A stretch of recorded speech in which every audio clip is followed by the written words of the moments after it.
Board members, we have recently notified that Tyler Billings has qualified for nationals once again in our tractor restoration based on the Chevron tractor restoration competition. So he will be traveling to Indianapolis like he did last year for that contest in November. Actually, it is an item included in the consent agenda because it is out-of-state travel. But we do want to congratulate Tyler. Second year in a row. Last year he was reserve grand champion, and so he's really looking forward to stepping up to the next slot. So congratulations to Tyler as he goes to nationals, and we will recognize him at a future board meeting. Just finding out, and then the trip coming up in November, it was just really bad timing. So we'll get him in a future meeting. So I have had a few board members express interest in starting a random drug testing program for students. So the administration has been researching this information and options to implement such a program. It will require a board policy change and update, as well as the development of procedures to include in the student handbook and athletic handbooks. Public meetings may be utilized to gather feedback regarding the procedures and the details of the program as we implement it. We will also provide an update to the board later on this year. But I just wanted to inform the board that this has been brought up, so please feel free to let me know if you have any thoughts or concerns about this during this time of development, and if we want to consider putting that place in drug testing program into action. So we do have tonight, we have our financial audit on the agenda. Next month we will have our first rating report, which is required to be a part of the board meeting. So we will have a publication coming out in the newspaper this next month because we do have to give a public notice about that. But just a reminder, we did score a perfect score on that first rating report this year. So we're looking forward to that, but it'll be officially given at the next month's board meeting in November. Just a reminder of a couple of upcoming things. We will have our Veterans Day program because the 11th falls on a Saturday. We'll have that recognition ceremony on Friday, November the 10th at 9 o'clock there at the high school. The ceremony will be coordinated by the junior ROTC as well as the student council from the high school. It is open to the community, and we will have a special recognition, and we really want to invite all of our veterans in our community as well as board members. You are invited as well to attend that. It's really been a great ceremony since I've been here and been a part of two different veteran programs. It's something that we really take a lot of pride in our community, and so it's always fun to see that and celebrate our veterans. Are they going to have a little thing like they had last year where they had cookies and drinks? Reception? Yes, ma'am. We'll have a reception. Trunk or treat for North Elementary. That's always well attended. That's a big one. So Thursday, October the 26th from 5 to 7. The board will have a spot to participate, so please let me or Alyssa know if you will be able to attend. They've requested some donations of candy and treats. Last year, the supply ran a little thin because they had a bigger crowd than expected. So we want to help them out, and so it's not on a burden for that campus to bring that. So they are accepting some donations for candy and things to pass out. Finally, as a reminder, the regular meeting for November has been pushed back to Monday, November the 13th due to the election. This will allow board members to be sworn in as well as completing any annual tasks. So that is not the first Monday in November, it'll be the second Monday in November. So I wanted to make sure the public knew that. I've also included in the superintendent report some of our enrollment and attendance data as of Friday, this past Friday. Total enrollment 4,074. That is about 10 more than what we were year to date last year. And our attendance rate is year to date. So from the first day of school to Friday, our average daily attendance was 93.4. So it is on the upswing. We've had a couple of weeks where we had illness going around across the campuses, and so we're getting over that, and our average daily attendance is now on the rise. Also included some other updates in there and some dates of upcoming events, so please feel free to contact me if you have any questions. Thank you, Dr. Gilstrap. I will now report on the continuing education hours for the Board of Trustees. Under State Board of Education rules, completing the required continuing education each year of service is a basic obligation and expectation of any sitting board member. For policy BBD legal, as board president, I'm required to announce the name of each member who has completed the required continuing education, has exceeded the required continuing education, or is deficient in meeting the required continuing education. I, Joel Odom, have exceeded the required continuing education training. Mrs. Lyon Martinez has exceeded the required continuing education training. Ms. Mona Reed has exceeded the required continuing education training. Mr. Jason Zaboda has exceeded the required continuing education training. Mr. Stephen Shawrock has exceeded the required continuing education training. Mr. Marshall Fleer has completed the required continuing education training. And Mr. Craig Moots has completed the required continuing education training. As board president, I'm very proud of our board and for all the work that they do, and for continuing the education that we are required to do every year. This is the first time in a long time that every board member has either exceeded or completed the continuing education hours, and I'm very proud to serve with y'all. God bless you. Thank you. Dr. Wade will now give an update on HB3 goals.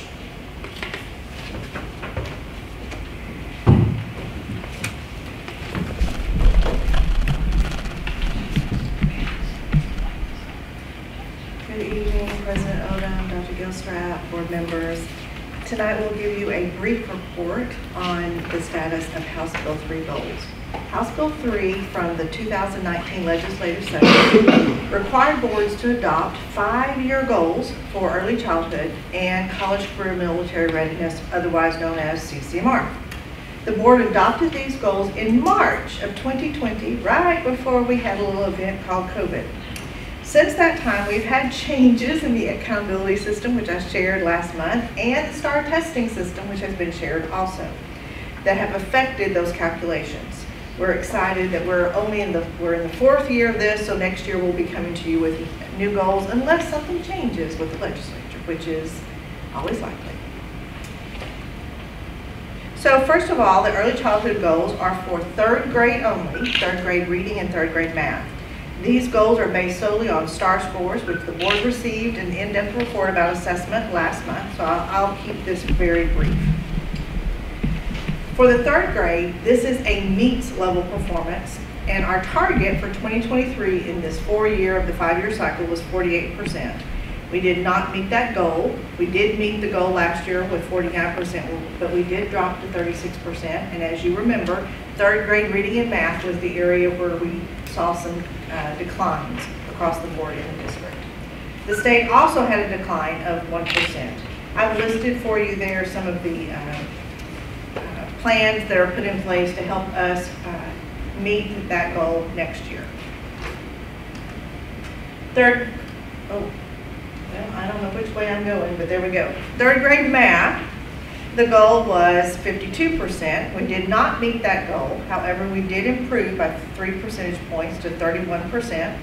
And the state of Texas improved by 2 percentage points. So we're on track in terms of improvement with the state, even though we did not meet that goal. Also, underneath there is a list of all the actions, which were enumerated last month also, with us trying to work on 3rd grade. Next, we have our college career military board goals, and Mrs. Amy Graber, our new secondary coordinator of teaching and learning, who's been with us for about 6 weeks, is going to share about the CCMR goals.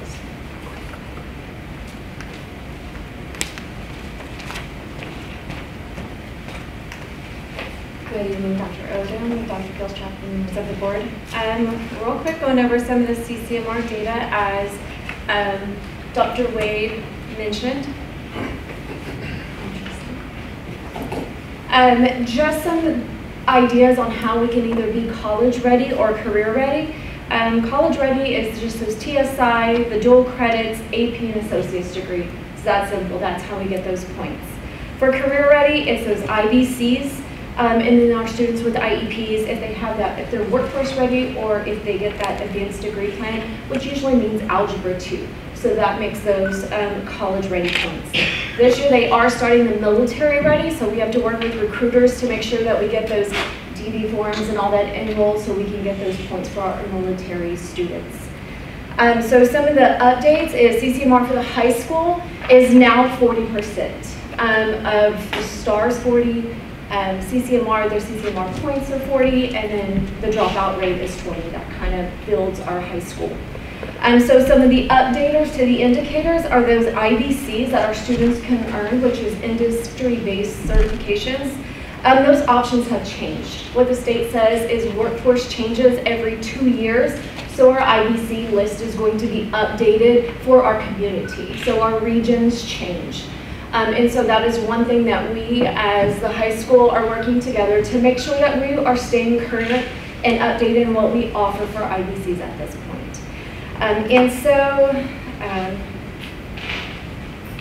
But they do offer some multiple ways, college or career, so it's just not based like you can only go to college or only go to career, so they are offering those multiple opportunities to show that ready status. Some of our board goals, I know our goal for the board at this point was 74%.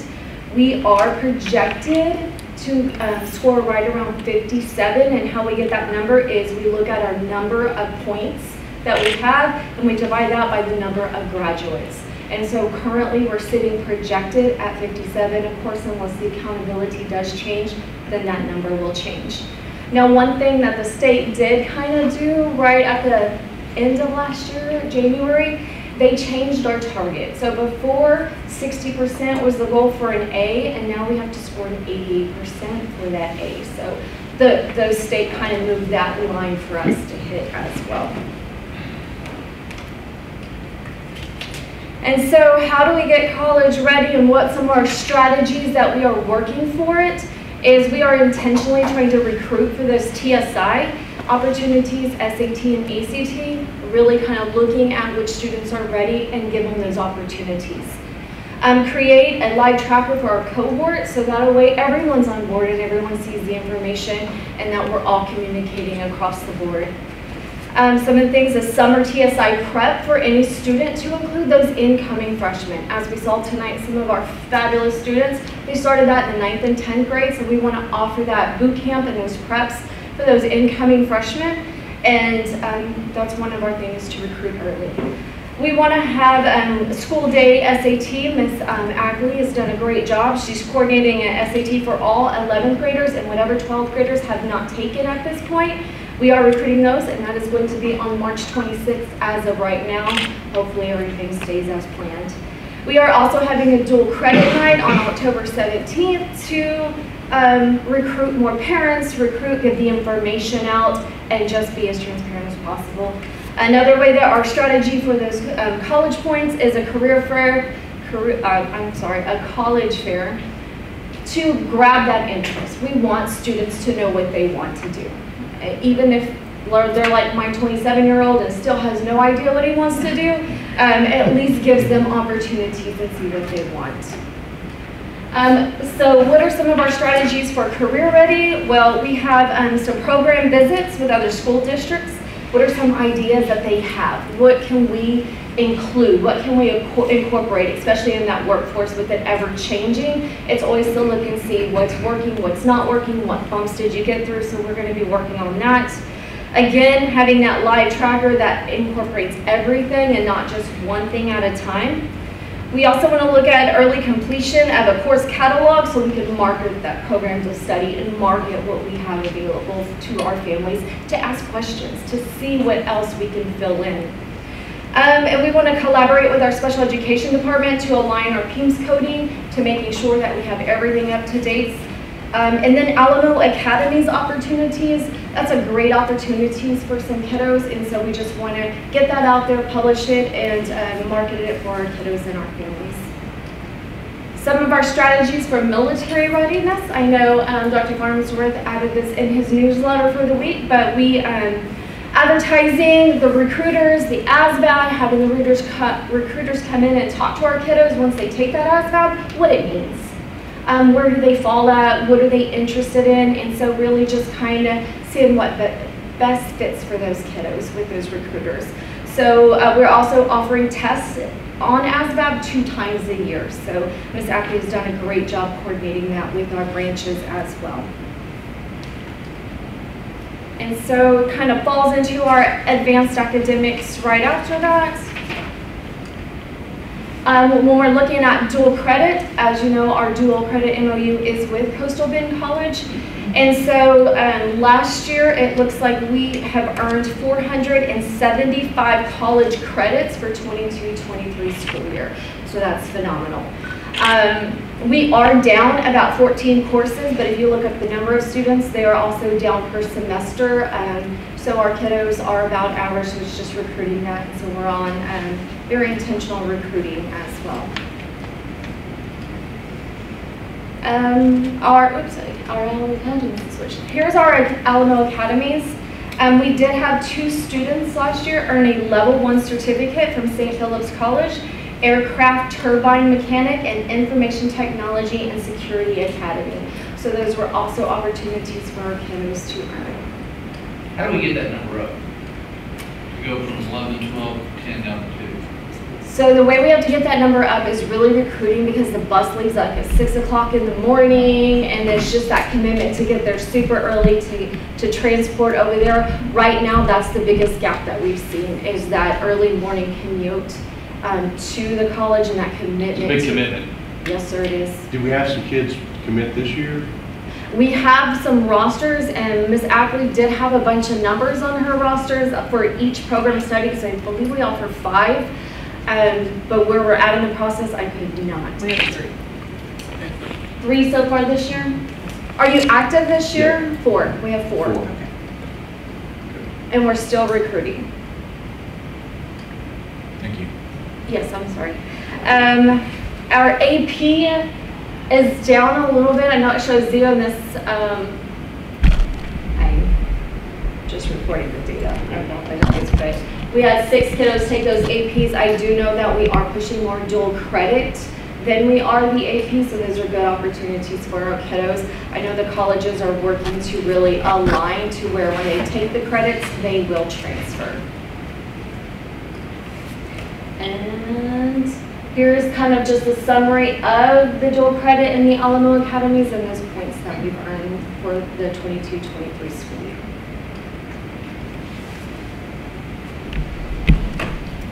I know whenever I talked to the student groups the other day, the superintendent council, I asked those kids, I asked the freshmen, are you even aware of this? One freshman said yes, he had heard about it.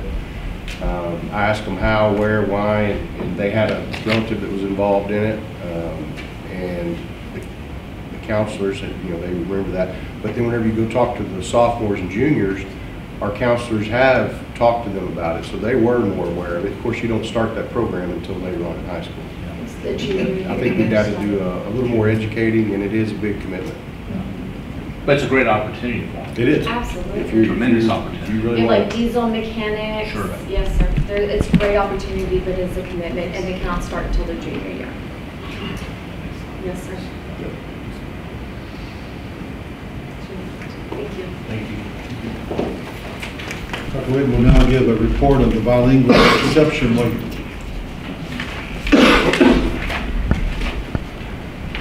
Okay, so local education agencies are required to provide certified bilingual teachers and English as a second language endorsed teachers for emergent bilingual students.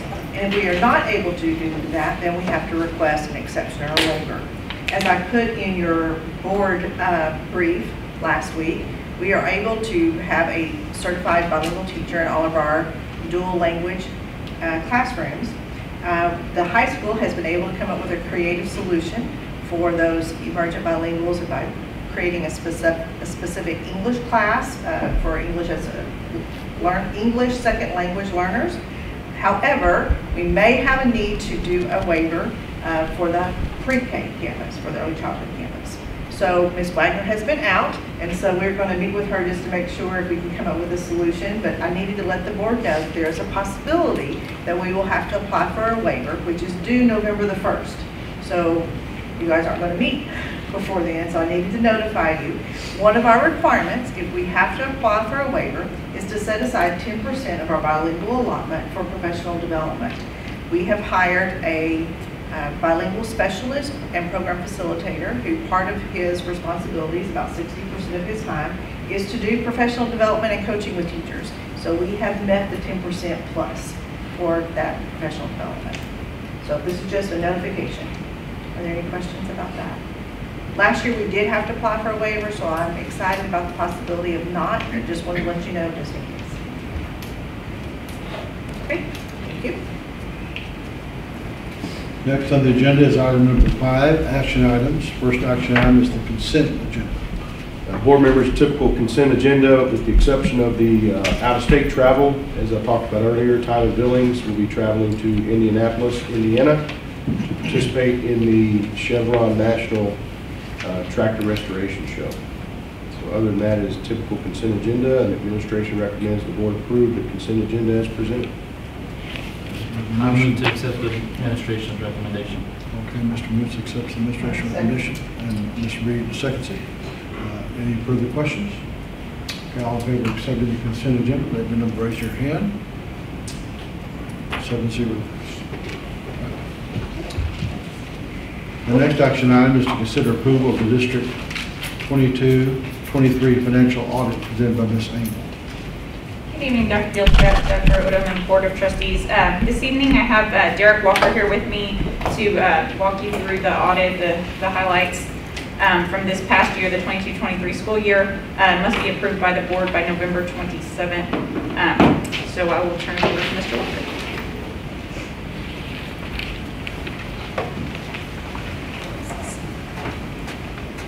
I sure wish we just want someone to just present for me. Good evening. Tried to bring some of this rain with me, but it didn't come. It wouldn't go this way. It wouldn't come this way. So anyway, thank you for having me tonight.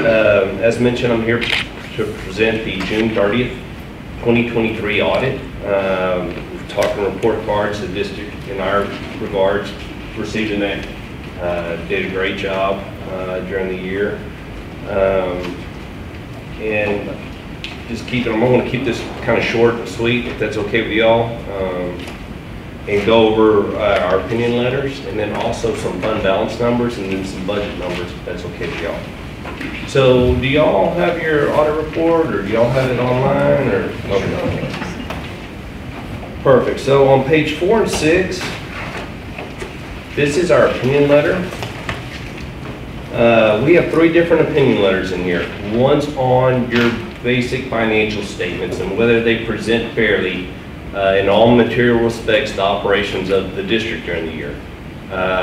This, and in our opinion, on page 4, if you'll look, I think it's got a title. I can't get my switch. We believe that the district's financials operations of the district do present fairly in all material respects the operations of the district as of June 30th, 2023. This is also known as a clean or an unmodified opinion, and this is the highest level of assurance that an auditor can give on a set of financial statements. So congrats to the district in that regard. There are 2 other opinion letters in the back. So if a district receives federal funds, it's supposed to have an audit on its internal controls, compliance, and other matters. That was also a clean or unmodified opinion. And then lastly, if a district receives over $750,000 in federal funds, it's supposed to have an audit on its major federal programs. This was also a clean or unmodified opinion. So congrats to the district in that regard. So going over a couple numbers real quick, if you'll switch over to page 17.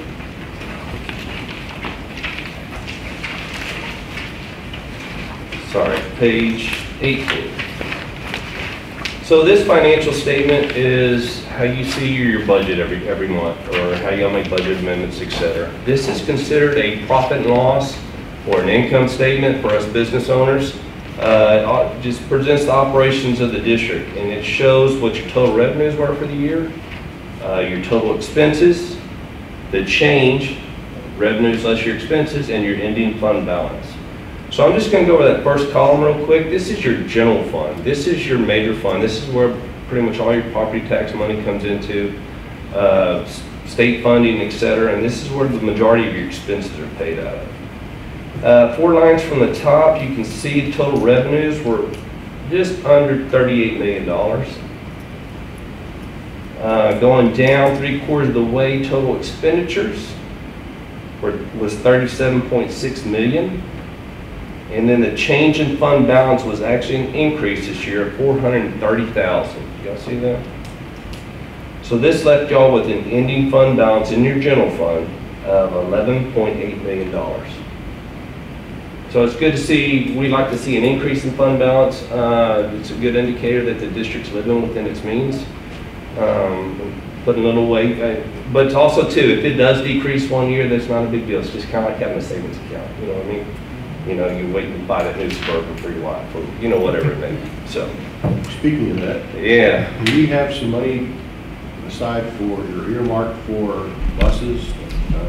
200, is that 220. included in that number? Yes. Okay.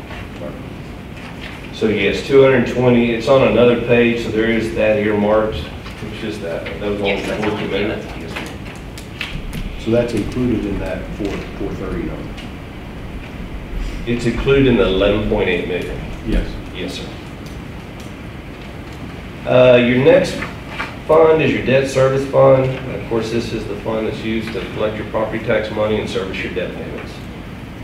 Total revenues were 5.5 million. Total expenses were roughly about 5 million. This showed an increase in fund balance of 1 million. Is that right? Yep. So total expenses were 4.5. I was doing that math in my head. So total fund balance in your debt service fund increased $1 million, leaving that with an ending fund balance of $6,168,669. So just for presentation purposes, we have that third column, that's your other funds. This includes your child nutrition program, your Title I, it includes your campus activity funds. We lump them all in that one category. If you ever do want to see the detail, there is a schedule in the back if you'd like to look.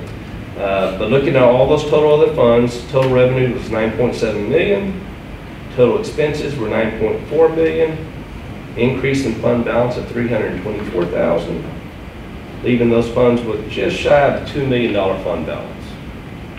So across the board, far right column, total fund balance went up 1,789,000, leaving the district with an ending fund balance right at $20 million. In comparison with other districts of your size, that's a good, healthy, fund balance. So, last schedule I want to go over is your budgetary comparison schedule. This is on page 56.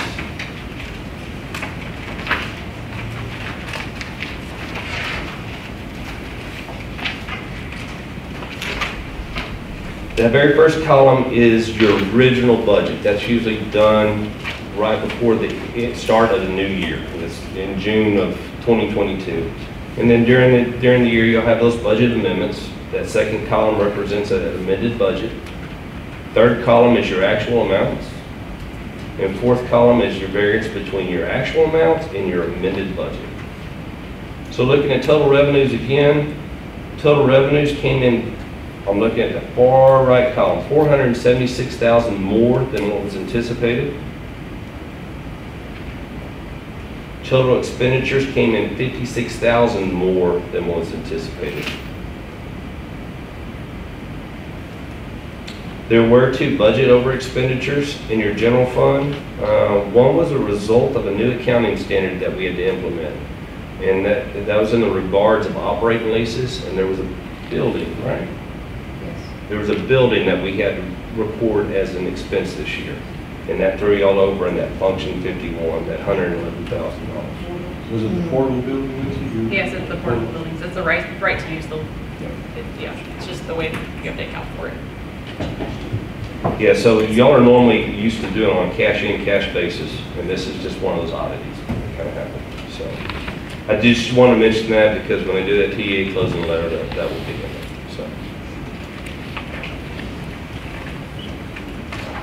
So I can keep on going, but I was going to call it quits with that one. And I've never had anyone argue with me on that. So, but overall, it was a great audit. Thanks to your administration, staff getting ready with us. It's a long, drawn-out process, and it's, an audit's an intrusion. They're happy to see us, but they're really happy to see us go. And it's great when they do it online.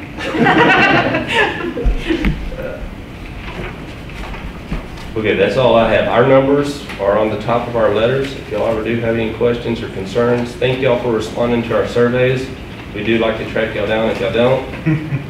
It's just an opportunity for y'all to provide us, you know, anything we need to see, anything we need to, you know, because all we're doing is talking to the administration. So we do appreciate y'all getting those into us. Thank you very much. If there are no questions, administration recommends the board approve the 2022-2023 audit as presented by Coleman, Horton, and Company. I move to accept the administration's recommendation. I'll second. Okay. So we have a second, sir. Any further questions? Okay, if there are not, we accept this report. Let me know by raising your hand. Opposed? Consent is approved. Thank you. And the next action item is to consider approval of the 23-24 Instructional Materials Committee presented by Dr. Webb. Good evening again, Board. The Board is required to approve the membership of the District Instructional Materials Committee for any proclamation. Included in your packet are the names of staff members who have been nominated to serve on the committee for both science and some select CTE adoptions. The adoption for science is for kindergarten through 12th grade, and so you will note that there are teachers on the committee from every campus. The CTE adoption only covers courses in our education and training program, health science, and STEM, which is mostly computer science. And that committee includes the appropriate teachers from the high school. Also included in your packet is the timeline schedule for this adoption, which goes into effect for materials next school year. So we're a year ahead of time. But the timeline includes the committee being invited to a resource fair at Region 20 Education Service Center in San Antonio in January to preview potential resources. So that's part of the timeline. Are there any questions about the committee? Hearing none, administration recommends the board approve the proclamation 2024-25 Science and CTE Instructional Materials Adoption Committee membership as presented. We have a motion to accept the administration. Okay. Mr. Shaw makes the motion. Second. Mr. Greer. Any further questions? There are none. We accept the administration recommendation. Raise your hand. 7-0. Thank you. Thank you, Dr. White. The board will now convene into executive session pursuant to Texas Government Code Section 551.074, personnel, at 7:31 p.m. No voting will take place in a closed session.